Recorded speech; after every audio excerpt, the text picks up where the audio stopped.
क्या हुआ दोस्त, पढ़ने का मन करता है लेकिन ये साला मोबाइल पढ़ने नहीं देता है। हाँ, जब भी किताब उठाने को चलता हूँ उससे पहले इस मोबाइल की तरफ हाथ चले जाते हैं। दोस्त, अगर तुम्हारे साथ भी यह समस्या है ना, तो आप एकदम सही वीडियो पर आए हो। आज के बाद आप अपनी पढ़ाई के साथ बिल्कुल भी कॉम्प्रोमाइज़ नहीं करोगे। पर उससे पहले मैं तुम्हें एक कहानी सुनाता हूँ कि एक छोटे से गांव में एक लड़का रहता था।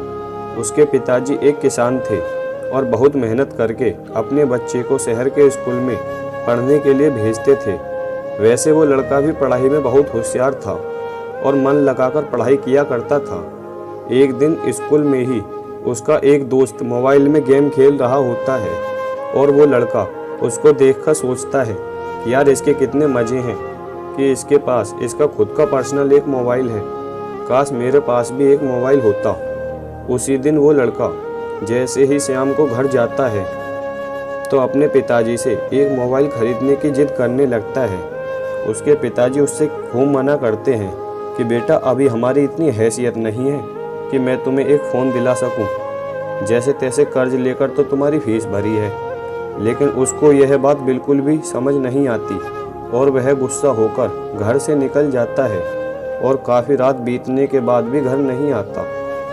उसके पिताजी उसे ढूंढने को जाते हैं तो वो खेतों पर बैठकर रो रहा था।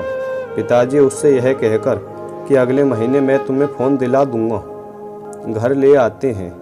अब एक एक दिन ये लड़का गिनकर काटने लगता है और देखते ही देखते एक महीना बीत जाता है।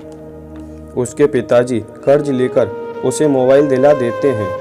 वो मोबाइल पाकर बहुत खुश होता है और पिताजी उससे कहते हैं कि बेटा, इस फ़ोन से तुम्हारी पढ़ाई पर कोई लॉस नहीं पड़ना चाहिए। वो कहता है कि नहीं पिताजी, मैं फ़ोन को केवल पढ़ने के लिए ही इस्तेमाल करूँगा। इसी बीच वो 10th क्लास में आ जाता है और दोस्त, जैसा कि तुम्हें पता है 10th हमारी बोर्ड होती है और हमें बोर्ड में जी तोड़ मेहनत करनी पड़ती है, जब जाकर कहीं अच्छे नंबर मिलते हैं। लेकिन उस लड़के के साथ अब ऐसा बिल्कुल भी नहीं था।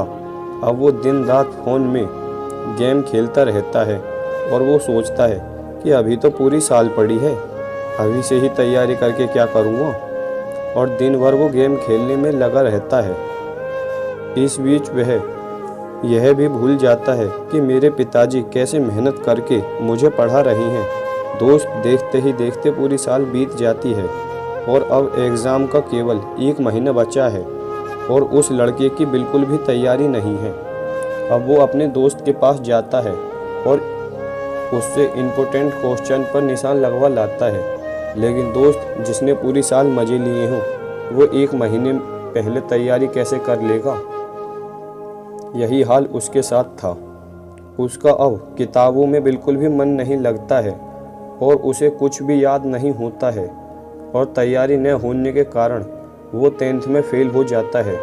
उसके पिताजी को जैसे ही ये बात पता लगती है तो वो रोने लगते हैं और पिताजी को रोता देख वो सोचता है कि ना तो मैं फ़ोन की जिद करता और ना ये सब होता। लेकिन दोस्त, अब पछताने से क्या फ़ायदा। अब ये लड़का इन्हीं बातों को सोच सोच कर डिप्रेशन का शिकार हो जाता है और उसके दिमाग में उल्टे सीधे ख्याल आने लगते हैं। फिर ये लड़का उसी रात सुसाइड कर लेता है। दोस्त, पूछोगे नहीं कि ये कहानी किसकी है। ये कहानी हर उस एक स्टूडेंट की है जो अपनी पढ़ाई से ज़्यादा मोबाइल को टाइम दे रहा है। बेटा, सुधर जाओ वरना अगली कहानी तुम्हारी ही होगी, समझे। बस आज की वीडियो में इतना ही। अगर आपको वीडियो अच्छी लगी हो तो लाइक ज़रूर करना। जय हिंद।